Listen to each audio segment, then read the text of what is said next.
Welcome back to Switch to Linux. So we are continuing our study of First Things First.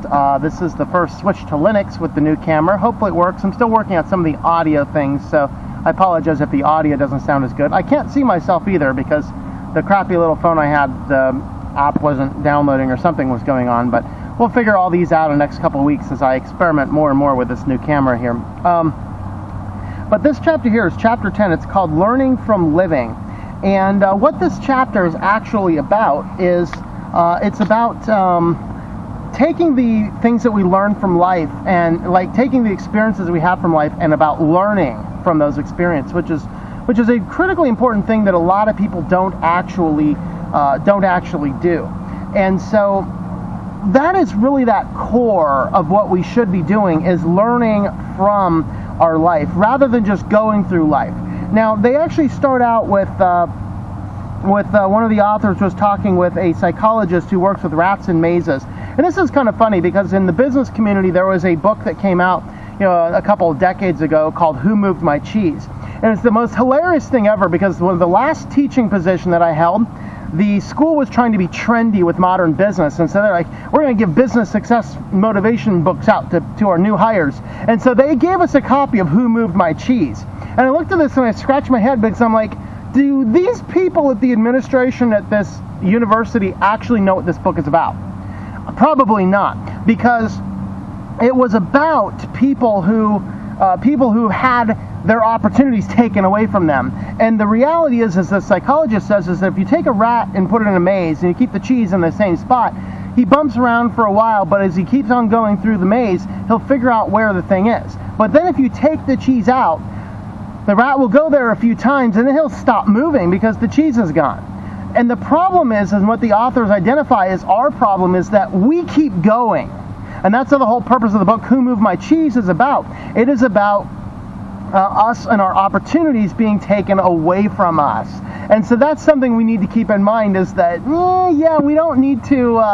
we don't need to keep going back to the same things, but that's what we do. That's what bad habits are. If we keep on going home to the habit of sitting on the couch and watching television, we are never going to get rid of the gut. We are never going to move on something else. We're never going to write our book if we don't stop and take time to write our book.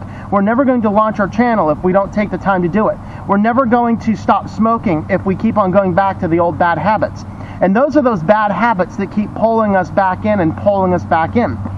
And this chapter is about examining those. So they give us this nice little chart here, the organize, act, and evaluate chart. I'll zoom that in. Since I can't see the screen, I have no idea if you can see that or not, but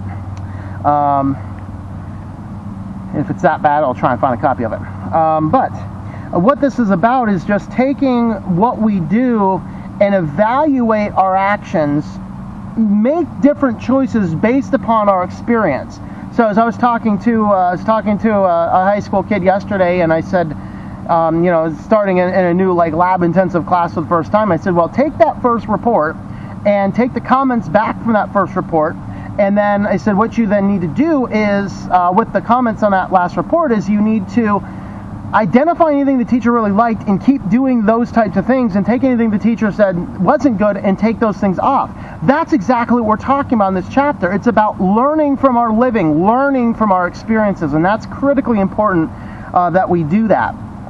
And so that is really the purpose here. So what we need to do is we need to go back, and as that time comes where the end is, we need to reevaluate everything in our life so we can evaluate and understand how our week is playing out.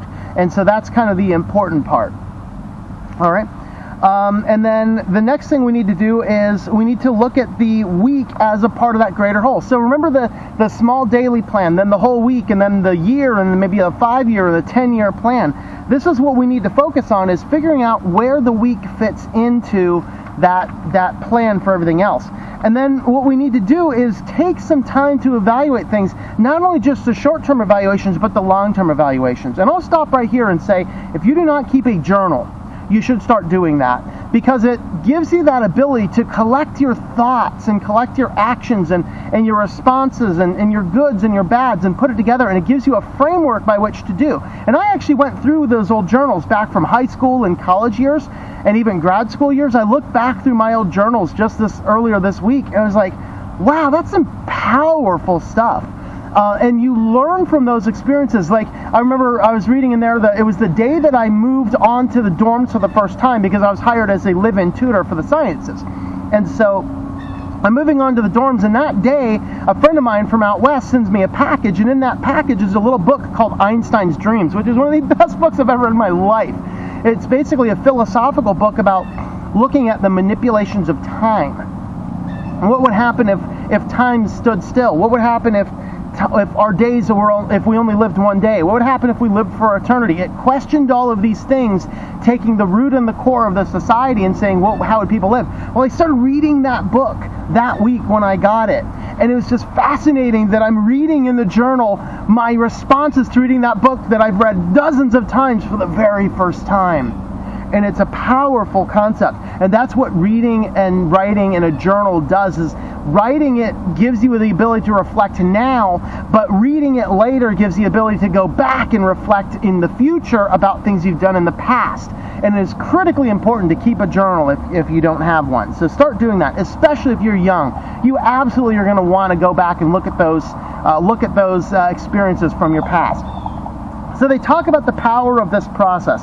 So the first is connect to what your mission is. So remember what your mission was and connect to what you want to accomplish at that. Second is you need to review your roles. So we talked about the roles earlier, about what do you want to be. You want to be a good manager, a good father, a good husband, a good wife, a good parent, a good spouse, whatever.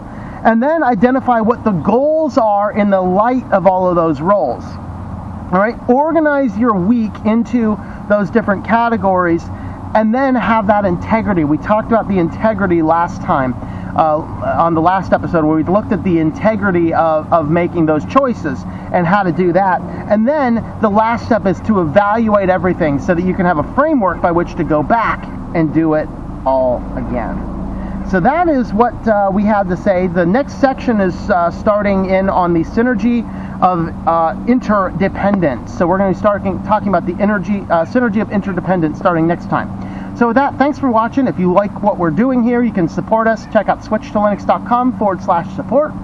And you can see all the current ways to support us. As of this video, we have Patreon links down below. We have Amazon links down below. And also take note, if you like Amazon with cash, here in the States, you can now buy things on Amazon by dropping cash on gift cards and even picking up at a location. I did some videos on that last couple weeks. So thanks for watching, and I hope that you enjoy switching to Linux.